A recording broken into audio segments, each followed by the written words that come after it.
रूस के राष्ट्रपति व्लादिमीर पुतिन की भारत यात्रा से पहले राजधानी दिल्ली में सुरक्षा व्यवस्था को कड़ा और व्यापक कर दिया गया है, जो आमतौर पर किसी विशेष अवसर पर ही देखने को मिलता है। सुरक्षा एजेंसियों ने पुतिन के आगमन से पहले पूरे शहर में 5 स्तरीय सुरक्षा घेरा तैयार कर लिया है।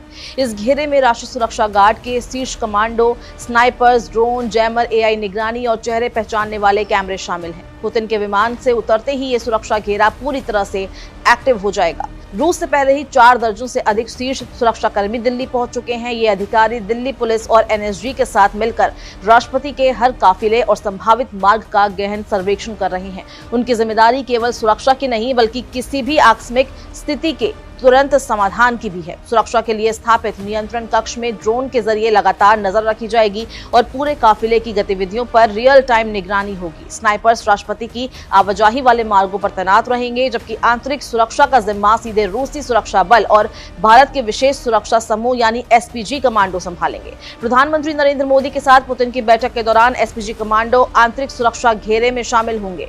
जहां पुतिन ठहरेंगे, उन होटल्स को पूरी तरह से सुरक्षा कवच में लिया गया है। सूत्रों के अनुसार ताज होटल, आईटीसी मौर्या, शेरेटन और होटल ओबरॉय को विशेष सुरक्षा इंतजामों के तहत रखा गया है। पुतिन का कौन सा होटल चुना गया है, ये पूरी तरह से गोपनीय रखा गया है और केवल उनकी फेडरल प्रोटेक्टिव सर्विस ही इसका प्रबंधन करेगी। इन होटल में उनके लिए मेडिकल स्टाफ, सुरक्षाकर्मी और अन्य आवश्यक व्यवस्थाएं पहले से मौजूद है। 2 दिन के दौरान दिल्ली में मल्टी लेयर सुरक्षा घेरा रहेगा, जिसमें दिल्ली पुलिस, केंद्रीय एजेंसियां और पुतिन की निजी सुरक्षा टीम भी शामिल होगी।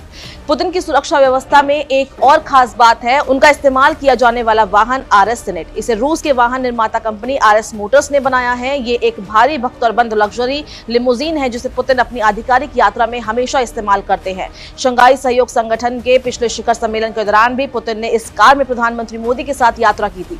सीनेट रूस की कॉटेज योजना का हिस्सा है, जिसका उद्देश्य सरकारी उपयोग के लिए अत्याधुनिक भक्तरबंद वाहन तैयार करना है। दिल्ली के 3 किलोमीटर के क्षेत्र में सुरक्षा का कड़ा कवच रहेगा। इसमें anti drone system, jammer, moving drone surveillance और सिग्नल मॉनिटरिंग जैसी तकनीक शामिल है। नियंत्रण कक्ष के जरिए हर कदम पर निगरानी रखी जाएगी। ऊंची इमारतों और छतों पर स्नाइपर और काउंटर असॉल्ट टीम तैनात रहेगी। दिल्ली पुलिस और अन्य केंद्रीय एजेंसियां रियल टाइम कोऑर्डिनेशन में लगी रहेंगी, ताकि किसी भी संभावित खतरे से तुरंत ही निपटा जा सके। इसके अलावा सुरक्षा व्यवस्था में भ्रम पैदा करने के लिए पुतिन के काफिले में कई एक जैसी कार शामिल है। इसका उद्देश्य ये है कि किसी को भी पता ना चले कि पुतिन कौन सी कार में है। इस रणनीति से सुरक्षा एजेंसियों को किसी भी संभावित खतरे से निपटने में अतिरिक्त समय मिलता है और उनके काफिले की सुरक्षा सुनिश्चित होती है।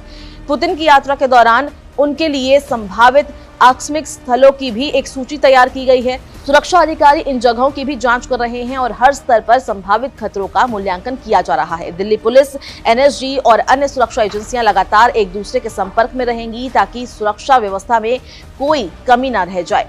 राजधानी दिल्ली में पुतिन की ये यात्रा केवल राजनयिक महत्व की नहीं, बल्कि सुरक्षा और तकनीकी समन्वय के मामले में भी ऐतिहासिक होगी। 5 स्तरीय सुरक्षा घेरा, ड्रोन सर्विलांस, एआई निगरानी, भक्तरबंद वाहन और आंतरिक बाहरी सुरक्षा की विस्तृत व्यवस्था इस यात्रा को यादगार और सुरक्षित बनाने के लिए तैयार की गई है। इस भव्य सुरक्षा प्रबंधन से स्पष्ट होता है कि भारत और रूस के बीच बढ़ते रिश्तों और उच्च स्तरीय दौरे में किसी भी तरह की चूक होने नहीं दी जाएगी। सुरक्षा की दृष्टि से ये दौरा कई मायनों में एक मिसाल साबित होगा। इस वीडियो में बस इतना ही। अगर आपको ये वीडियो पसंद आई है तो इसको लाइक और शेयर करें। देश और दुनिया की